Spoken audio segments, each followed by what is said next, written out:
إن الحمد لله نحمده ونصلي على رسوله الكريم أما بعد أعوذ بالله السميع العليم من الشيطان الرجيم من همزه ونفخه ونفثه بسم الله الرحمن الرحيم يبشرهم ربهم برحمة منه ورضوان وجنات لهم فيها نعيم مقيم۔ ترجمہ قرآن آج انشاءاللہ سورہ توبہ اس کا تیسرا رکوع ہے، آیت نمبر 21 ہے، یہاں سے ہم نے پڑھنا ہے۔ یبشرہم، وہ خوشخبری دیتا ہے ان کو، یعنی اللہ رب العالمین ان کو خوشخبری دیتے ہیں۔ ربہم، ان کا رب، برحمت، اپنی رحمت سے، من ہو، جو اس کی طرف سے، ورضوان، اور اپنی رضامندی کی خوشخبری دے رہا ہے ان کو، وجنات، اور باغوں کی، لہم، اس میں، لہم جو ان کے لیے ہیں، فیہا، اس جنت میں، نعیم، نعمتیں ہیں، مقیم، ہمیشہ رہنے والی، ان کو ایسی نعمتوں، ایسی جنت، ایسے باغات کی خوشخبری ہے کہ جو باغات ہمیشہ رہیں گے۔ دنیا میں تو ہوتا ہے نا، باغ مل گیا آپ کو، کوئی اچھا گھر مل گیا اور اچھا آپ کو جاب مل گئی، پیسہ مل گیا، ساتھ خطرہ یہ رہتا ہے کہ یہ ختم نہ ہو جائے، اس باغ کے پھل نہ ختم ہو جائیں، یہ اجڑ نہ جائے، ویرانی نہ آ جائے۔ جنت میں یہ نہیں ہوگا، ہر روز، بلکہ ہر روز اس کے باغوں کی خوبصورتی میں بھی اضافہ ہوگا، پھلوں میں بھی اضافہ ہوگا، اور پھل کھانے کی جو لذت ہے، جنت کی جتنی بھی لذتیں ہیں ان میں اضافہ ہوتا جائے گا، ختم نہیں ہوں گی۔ اور یہ بھی ہوتا ہے دنیا میں، ایک چیز کھا کھا کے، استعمال کر کے، ایک مکان میں رہ کر بندہ بور ہو جاتا ہے۔ جنت میں یہ نہیں ہوگا، وہاں پر کوئی تھکاوٹ نہیں ہوگی، کوئی بوریت نہیں ہوگی۔ اللہ تعالی ہمیں بھی ان لوگوں کا ساتھ دیں، اللہ ہمیں ایسے عمل کرنے کی توفیق دیں کہ جن کی بدولت ہم جنت میں جا سکیں۔ یہ کن کے بارے میں ہے؟ پیچھے جو ہم نے پچھلے سبق میں پڑھا تھا، وہ لوگ جو ایمان لائے، ہجرت کی، جہاد کیا اللہ کے راستے میں اپنے مالوں اور جانوں کے ساتھ، ان کے لیے اللہ کے ہاں درجات بھی ہیں، یہی کامیاب ہیں۔ اور ان لوگوں کو اللہ خوشخبری دیتا ہے ابھی دنیا میں۔ یہ صحابہ کرام کی شان ہے، ان کا مقام ہے کہ اللہ نے دنیا میں ہی انہیں جنت اور رضوان، اپنی رضامندی کے سرٹیفکیٹ دے دیے ہیں۔ صحابہ کے بارے میں باتیں کرنا اپنے ایمان سے ہاتھ دھونے والی بات ہے۔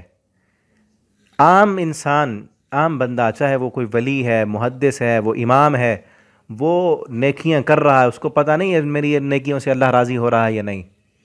وہ جہاد بھی کرے، وہ زکوٰۃ بھی دے، وہ نماز بھی پڑھے، وہ تہجد بھی پڑھے، کوئی پتہ نہیں ہے کہ اللہ راضی ہے یا نہیں۔ قیامت کے دن قبر میں جائیں گے، امتحان ہوگا، میدان حشر میں وہاں امتحان ہوگا، دائیں ہاتھ میں نامہ اعمال مل گیا، اللہ نے جنت دے دی، جنت کی ساری نعمتیں دے دیں، پھر آخر میں انتہا ہوگی، اللہ رب العالمین فرمائیں گے، اے جنتیوں، میں تم سے راضی ہوں، آج کے بعد ناراض نہیں ہوں گا۔ یعنی عام جنتی کی نعمتوں کی انتہا جہاں پر ہوگی، صحابہ کرام کی نعمتوں کی ابتدا وہاں سے ہو رہی ہے۔ ابھی دنیا میں ہی اللہ فرماتے ہیں میں نے تمہیں جنت کی خوشخبریاں بھی دے دیں اور اپنی رضامندی کی بشارتیں بھی سنا دی ہیں، ابھی دنیا میں۔ یعنی عام جنتی کی نعمتوں کی جہاں انتہا ہوتی ہے، وہاں پر صحابہ کرام کی نعمتوں کی ابتدا ہوتی ہے، وہاں سے۔ ٹھیک ہے، یہ شان ہے صحابہ کرام کی۔ اللہ نے دنیا میں ہی جنت کی خوشخبریاں، بشارتیں سنا دیں۔ خالدین فیہا ابدا، وہ ہمیشہ انہی میں رہیں گے۔ ان اللہ عندہ اجر عظیم، بے شک اللہ کے پاس ان کے لیے بہت بڑا اجر ہے۔ یا ایھا الذین آمنوا، اب یہاں مزید عام ایمان والوں کو بھی، اور خصوصاً اس وقت جو صحابہ کرام تھے ان کو بھی، اور قیامت تک آنے والے مسلمانوں کے لیے کچھ اصول بیان کیے جا رہے ہیں اس آیت میں اور اگلی آیت میں۔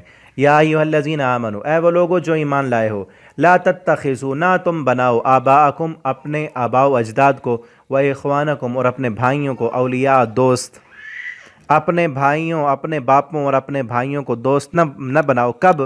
ان استحب الکفر علی الایمان، جب وہ پسند کریں کفر کو ایمان کے مقابلے میں، جب وہ ہیں ہی کافر، ہیں ہی مشرک، وہ مسلمان بننا ہی نہیں چاہتے، وہ اپنے کفریہ اور شرکیہ اعمال کو چھوڑنا ہی نہیں چاہتے، وہ اسی پر اڑے ہوئے ہیں، تو پھر تمہیں کیا حکم ہے کہ اپنے باپوں اور بھائیوں کو چھوڑ دو۔ ایک اللہ کے ساتھ، مومن کی محبت سب سے زیادہ اللہ کے ساتھ ہوتی ہے۔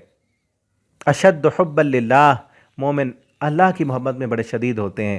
وہ ان کو باپ چھوڑنا پڑے، بیٹے چھوڑنے پڑیں، بھائی چھوڑنے پڑیں، بیوی، رشتہ دار، سب کچھ وہ چھوڑ دیتے ہیں، اللہ کی محبت نہیں چھوڑتے۔ تو یہ کہا جا رہا ہے کیونکہ اس وقت جو مسلمان ہو رہے تھے، کئی کے باپ مسلمان نہیں ہوئے، کئی لوگ ایسے تھے جن کے بیٹے مسلمان نہیں تھے، کئی کے بھائی، رشتہ دار، کنبہ قبیلہ سارے ایسے ہی تھے۔ اور قیامت تک کے مسلمانوں کے لیے یہی حکم ہے کہ اگر باپ، والدین مشرک، کافر ہیں تو ان سے دلی محبتیں نہیں ہونی چاہیے۔ ہاں یہ ہے کہ دنیاوی اعتبار سے اخلاق کے ساتھ ان کے ساتھ پیش آئیں، تاکہ آپ کے اخلاق اور اچھے کردار کو دیکھ کر وہ بھی اسلام کی طرف راغب ہوں۔ لیکن دلی لگاؤ، دلی محبت، جب مقابلہ آ جائے، ایک طرف ایمان ہو اور ایک طرف والدین ہو، ایک طرف جو ہے وہ اسلام کے احکامات ہو اور دوسری طرف جو ہے والدین کفر کی طرف لے کے جانا چاہتے ہوں، تو پھر ان کو چھوڑ دیں۔ وَمَن يَتَوَلَّهُم مِّنكُمْ، اور جو بندہ منہ موڑے گا تم میں سے، فَأُولَٰئِكَ هُمُ الظَّالِمُونَ، پس یہی لوگ ظالم ہیں۔ جو منہ موڑے گا کیا مطلب؟ جو ان کو دوست بنائے گا تو وہ ظالم ہے۔ آگے اگلی آیت میں دیکھیں، کھول کھول کر ایک ایک چیز کو اللہ نے بیان کیا ہے۔ انتہائی قابل توجہ اس وقت یہ آیت قابل توجہ ہے، خود بھی توجہ سے سنیں، دوسروں تک بھی پہنچائیں۔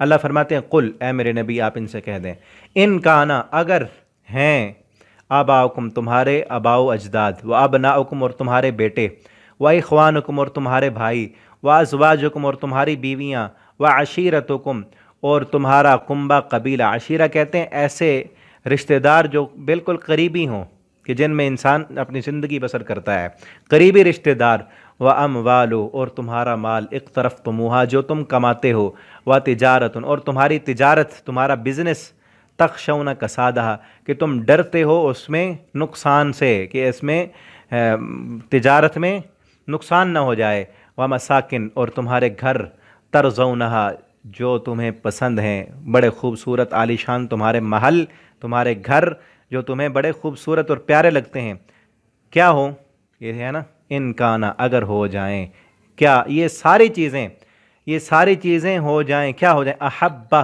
زیادہ پیاری، زیادہ محبوب، الیکم تمہاری طرف، کس سے، من اللہ اللہ سے، و رسولہ اور اس کے رسول سے، و جہاد فی سبیلہ اور اس کے راستے میں جہاد کرنے سے، یہ ساری چیزیں ان چیزوں سے زیادہ پیاری ہو گئیں تمہیں۔ اللہ سے اتنی محبت نہیں ہے جتنی محبت باپ سے ہے، بیٹے سے ہے، بھائیوں سے ہے، بیویوں سے ہے، رشتہ داروں سے ہے، اللہ سے اتنی محبت نہیں ہے۔ وہ کب پتہ چلتا ہے؟ جب ایک طرف اللہ کا حکم ہو اور دوسری طرف باپ کا حکم ہو، بیٹے کی خواہش ہو، بھائیوں کے مطالبات ہوں، بیوی کے جو ہے وہ مطالبے ہوں، عشیرتکم قنبہ قبیلہ اس کے قانون وہ کچھ اور کہتے ہوں، اللہ کا حکم کچھ اور ہو، اور مالی مفادات کچھ اور ہوں، اللہ کا حکم کچھ اور ہو، تجارت میں نقصان ہوتا ہو سچ بولنے سے، سود چھوڑنے سے، رشوت چھوڑنے سے، یہ ساری چیزیں اللہ نے حکم دی ہیں، لیکن مال میں خسارہ آتا ہے۔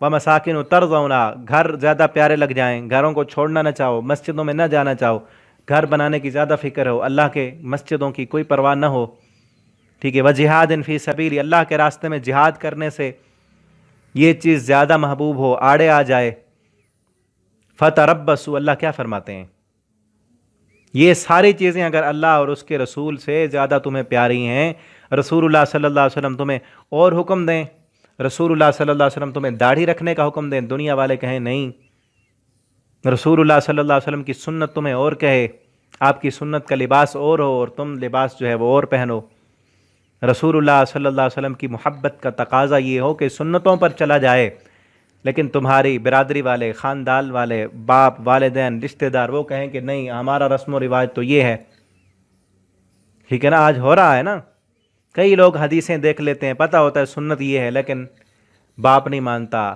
ماں نہیں مانتی، رشتہ دار ناراض ہوتے ہیں، برادری والے، قبیلے والے، بیوی، بچے، یہ ساری چیزیں آڑے آتی ہیں، تو انسان کئی حدیثوں کو، کئی مسلمان حدیثوں کو پس پشت ڈال دیتے ہیں، رسول اللہ صلی اللہ علیہ وسلم کے حکموں کی پرواہ نہیں کرتے، قرآن کی پرواہ نہیں ہوتی، تو کیا ہوا، ان سے زیادہ محبت ہوئی نا، یہ چیزیں مجبوری بن گئیں۔ تو اس آیت پر غور کریں، دیکھیں، اپنی زندگی کو ٹٹولیں۔ ایمان، مومن، مسلمان جو ہوتا ہے سب سے زیادہ محبت، حتیٰ کہ اپنی جان سے زیادہ محبت اس کو اللہ اور اس کے رسول سے ہوتی ہے۔ ایک دن نبی کریم صلی اللہ علیہ وسلم نے سیدنا عمر فاروق رضی اللہ تعالیٰ عنہ سے پوچھا، عمر مجھ سے کتنی محبت کرتے ہو؟ تو کہنے لگے اللہ کے پیغمبر اپنے باپ سے زیادہ، بیٹوں سے زیادہ، خاندان سے زیادہ، پوری دنیا سے زیادہ، لیکن اپنی جان سے کم۔ وہ سچے تھے نا، اپنی جان سے کم، وہ سچے تھے، عمر فاروق رضی اللہ تعالیٰ عنہ سچے تھے، انہوں نے کہہ دیا کہ میں اپنی جان سے کم محبت کرتا ہوں۔ ہم میں کوئی ہے؟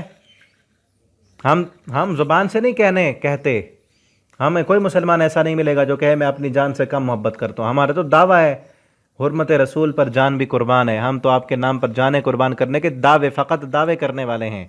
ہم میں کوئی یہ نہیں کہے گا کہ جان سے کم محبت ہے.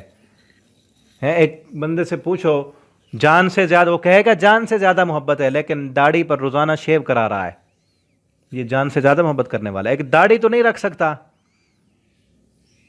عورت سے پوچھو وہ پردہ نہیں کرتی اور کہتی ہے جان سے زیادہ میں رسول اللہ صلی اللہ علیہ وسلم پر جان قربان کرنے کے لیے تیار ہوں. وہ پردہ تو نہیں کر رہی. تو نماز نہیں پڑھتا، 5 وقت کی نماز کا پابند نہیں ہے، کہتا ہے جان قربان کر دوں گا. نیند تو قربان نہیں کر سکتا، دکان قربان نہیں کرتا. ٹھیک ہے نا. تو دیکھیں اپنے آپ کو ٹٹولیں. سیدنا عمر فاروق رضی اللہ تعالیٰ نے سچ کہہ دیا، اللہ کے پیغمبر جان سے زیادہ نہیں. آپ صلی اللہ علیہ وسلم نے پھر کیا فرمایا؟ آپ نے فرمایا عمر تم اس وقت تک کوئی بھی بندہ، تم نہیں صرف کوئی بھی بندہ اس وقت تک مومن نہیں ہو سکتا جب تک اپنے والدین، اپنے بیوی بچے، پوری دنیا حتیٰ کہ اپنی جان سے زیادہ مجھ محمد صلی اللہ علیہ وسلم سے محبت نہ کرے. تو سیدنا عمر رضی اللہ تعالیٰ عنہ کہنے لگے اللہ کے پیغمبر اب پھر میں اپنی جان سے بھی زیادہ محبت کرتا ہوں. وہ سچے تھے. ہم دیکھیں کیا واقعتاً انہوں نے جان سے زیادہ محبت کی. تو جان نچھاور کرنے کے لیے آپ صلی اللہ علیہ وسلم کو کوئی تھوڑا بہت کچھ آپ کی گستاخی کرتا، سیدنا عمر فوراً تلوار لے کر آ جاتے کہ یہ آج میں رہوں گا یا پھر یہ نبی صلی اللہ علیہ وسلم کا مخالف رہے گا. اسلام قبول کیا تو آگے تلوار لے کر کہ کہاں ہے مشرک روکنے والے میرے پیغمبر کو کہ کعبہ میں نماز نہ پڑھو. وَجِهَادٍ فِي سَبِيلِ فَتَرَبَّصُوا، اللہ فرماتے ہیں تو پھر انتظار کرو یہاں تک کہ اللہ کا حکم آئے. حکم سے مراد عذاب ہے، اللہ کا عذاب آ جائے، تم کسی عذاب میں مبتلا نہ ہو جاؤ. فتنے، فساد، لڑائیاں، جھگڑے آج کیوں ہیں؟ کیونکہ ہم نے مسلمانوں نے ان چیزوں کو ترجیح نہیں دی. ان دنیا کے مفادات کو، کسی نے والدین کو ترجیح دی، کسی نے بیٹوں کو ترجیح دی، کسی نے اپنے بھائی، کسی نے بیویوں کے مطالبے دیکھے، کسی نے جو ہے نا اپنے کنبے قبیلے کے رواج دیکھے. ٹھیک ہے نا. اللہ اور اس کے رسول کی محبت کم پڑ گئی. تو آج بھی وقت ہے ہم لوٹیں پلٹیں، ہمارے اپنے ایمان کو دیکھیں سب سے زیادہ اس میں محبت کس چیز کی ہے.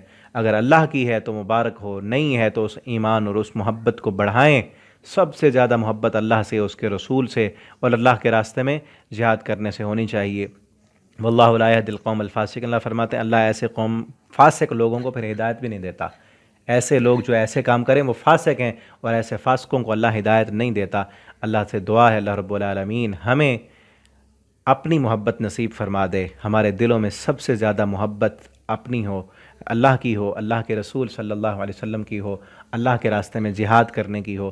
ان مال، بیٹے، بیویاں، ان کی محبت اس سے کم ہو، کیونکہ اللہ نے رکھی ہے محبت. ان سے محبت کرنا کوئی بری بات نہیں ہے، یہ بھی ذہن میں رکھیں. ان سے محبت کرنا کوئی بری بات نہیں ہے.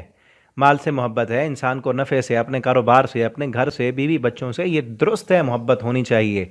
لیکن یہ محبت کم ہو، اللہ کی محبت زیادہ ہو، رسول کی محبت زیادہ ہو، نماز کی محبت زیادہ ہو، تہجد، روزہ، زکوٰۃ، اسلام، جہاد، ان ساری چیز اسلام کی محبت زیادہ ہونی چاہیے. ان کی محبت کم ہو، ان کی محبت کم ہو، زیادہ محبت اللہ کی ہو. تو اللہ تعالی ہمیں عمل کرنے کی توفیق دیں. آپ ان اسباق کو زیادہ سے زیادہ شیئر بھی کریں. اور اگر آپ جو ہے نا آن لائن پڑھنا چاہتے ہیں تو آپ مجھ سے رابطہ کر سکتے ہیں، نیچے واٹس ایپ نمبر جو لکھا ہے، تو انشاءاللہ آپ کو استاد فراہم کریں گے. اللہ تعالی ہمیں دین اسلام کو پڑھنے، سمجھنے، اس کے مطابق زندگی بسر کرنے کی توفیق عطا فرما دیں. والسلام علیکم ورحمۃ اللہ وبرکاتہ.